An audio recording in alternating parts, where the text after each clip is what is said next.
Welcome to Cosmic Law. Today we will discuss how to use scipy's ODE-int method to solve for first-order differential equations. So let's get started. Let's start with a first-order differential equation, a simple one. Y dash of x, that is derivative of y with respect to x, is this, and y at x equals 0 equals 20. That's the initial condition. The expected solution, if you solve it analytically, is the following. Y of x equals 200 minus 180 exponential of minus x over 20. To solve it numerically with ODE-int, you supply ODE-int with a derivative function, a callable function which you define using the differential equation. Once you give the derivative function to ODE-int, next you have to supply ODE-int with the initial condition. For a first-order differential equation, there is only one initial condition, so you supply that. And lastly, you give ODE-int the values you want to solve for. An array of values, for example, you want to solve for values ranging from x equals 0 to x equals 20, whatever. Let's try it on a computer. Import numpy, matplotlib, and most importantly ODE-int, which, as you can read from its manual, receives a derivative function to integrate a system of differential equations. Now define the derivative function of y with respect to x, which itself is a function of y and x. From the differential equation, dy dx equals 10 minus 5y over 100. Now I provide my solver function with a list of values to solve for and the initial condition. Internally, ODE-int processes the derivative function and the initial condition y0 for every x. Remember, we supply a function, or its evaluation, okay? So the derivative function. The x we supply could be an interval from, say, 0 to 100. We solve the system with the initial condition y of 0 equals 20. We will compare the expected solution with the numerical solution in a graph. So let's write down the expected solution, which is 200 minus 100 times exponential of minus x over 20. Let's plot the numerical solution first, and then we plot the expected solution with a thick dashed line. So let's give a thickness line width of, say, 3, and then we ask Python to show the plots. Now let us execute this code, and we execute it in bash terminal, and this is the solution.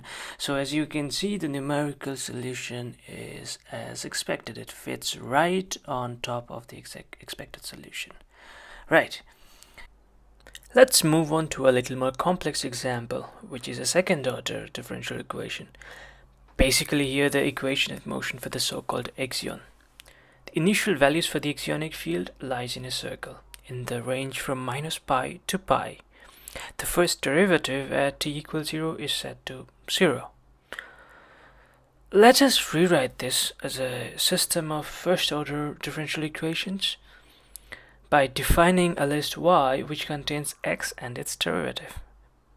So the first value in y is x of t, and the second value in y is its derivative.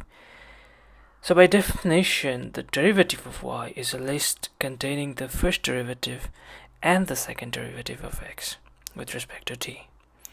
So the first derivative of x with respect to t is y of 1 by definition, right? And the second derivative of x with respect to t is given by the differential equation which we started with.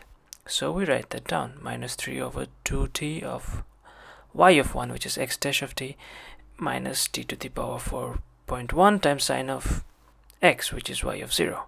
Now, having rewritten the second-order differential equation as two first-order equations, we can supply ODE-int, which by construction only expects first derivative functions with a two-dimensional callable derivative function.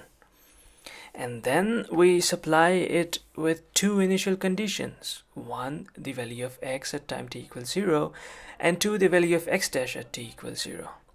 Finally, we supply it with an array of points to solve for, namely the time points to integrate over. Now let's look at it in a computer.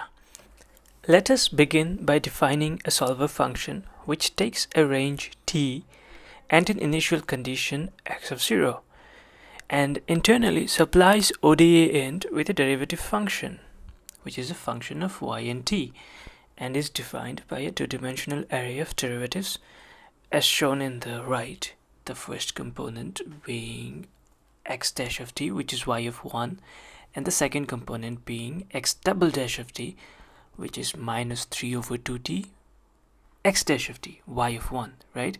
Minus t to the power 4.1 times sine of x of t, which is sine of y of 0.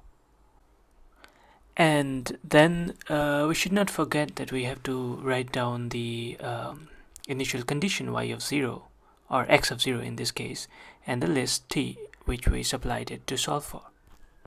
T can be defined as a range from say 0.01 to 5 with 700 points.